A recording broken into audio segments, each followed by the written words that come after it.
jungle.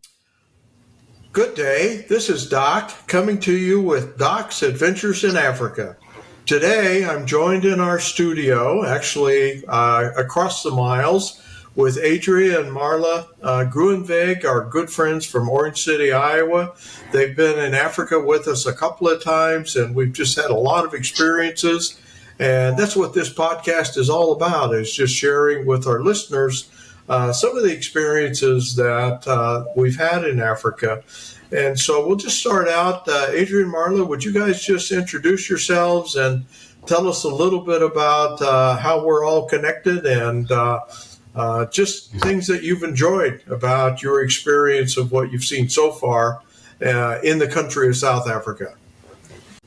Well, our first experience was, I'm Marla, and our first experience was last July that we got to go and see the ministry of Blessman International. So we had never been in Africa there in South Africa, and we'd never been to your ministry, and we were just blown away by the beautiful ministry that you have there, which led to us coming back this past February with the dedication of the church. So it was amazing. We just are so blessed by it all.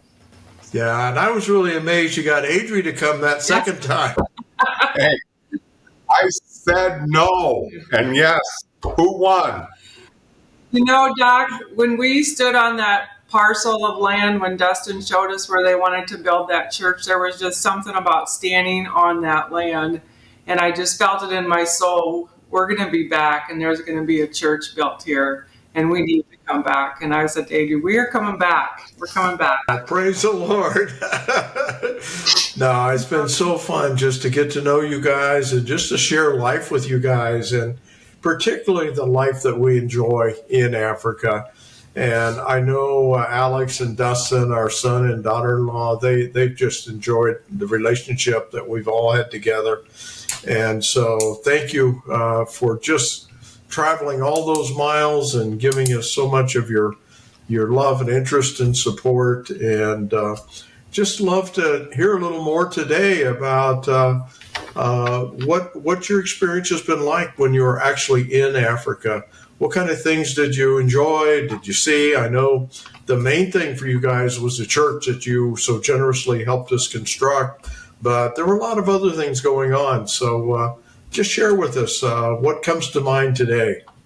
I just want to talk a little bit about the first meeting we had with Doc and his wife. Marla and I were at this lunching thing that we're not people who like to go to places where we don't know a lot of people, and we're standing by this table, and Doc comes up, and we just start this conversation, and he starts talking about his ministry, and it was and then when Marla and I were going home the next morning, we couldn't get them out of our head, and it's just like, because Beth too, it's just like there was something about them, and it was just, you know what? We're going to run into these people again. I just know it. We could feel it. And then through the next year, we did run into them a couple more times. And it's like, you know what? This is a ministry that we felt that, I think God's directing us to get involved here. And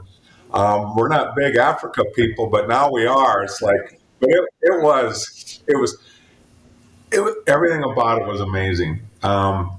And I'm a homebody, so it's not like, oh yeah, I love adventure and I love going away, but everything there, the first night we were there, we were at this, it was the school where the church was built, but they have another church building there, and we were so moved by the kids dancing, singing, praising to Jesus. I mean, the spirit was just so alive and active, and it's just like, and that was our first night there, and it was, we'll never forget it.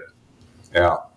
Well, I'm the same, and I've lived there now 20 years, and I grew up in the Methodist Church in a little tiny town in southwest Iowa, and church was always just kind of dry and boring, but I would go out of obligation. I was in church every Sunday, but just the joy that we have in this new global Methodist church is, it's not my grandfather's Methodist church.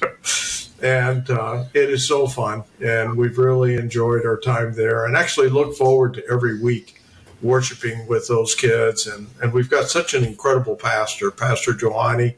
And I don't know if you guys know, but he has been invited to come to America through the Upper Midwest Global Methodist Church Group. They're meeting in Sioux City in June. Oh. And they gave him an invitation to come, which may help him get a visa. That's the barrier. If we can get him a visa, he will come, because we've been wanting him to come for years. And, get to see America and get to see some of the churches here. And he's also our main farmer. And so if we can get him involved in agriculture here in Iowa and learn, we're just praying that he will get his visa and be able to come and join us. And it's like tomorrow, to get a visa in June is really going to be a miracle. But the authorities with the GMC are pretty sure they can help him get the visa. And if he gets the visa, we'll get him on the plane and get him here. And he'll be up in Sioux City, Iowa in June. I forget the exact dates, but we'll make sure that you guys are aware and you can connect with him there. We'd love that. Yeah, 'cause that's usually only 45 minutes from our home, so that's close. Yeah. Unfortunately, the Florida GMC conference is the very same couple of days, and so our office is going to have to divide and conquer. Brett and I think Wendy, Brett's coming to Sioux City, and Wendy and I are going to Florida to the conferences. But we'll keep him around Iowa, and we'll get him out to see some of the farms. And I know he'll want to stop by and see you guys, or at least you could see him in Sioux City. So we'll keep you in the loop how that's going. Beth just joined us. She's back in the background, but let me let you say hi to her too. Hi. Morning, Dad. So good to see you. How's it going? All over jet lag? Yeah. Actually, it wasn't so bad. So Good. yeah.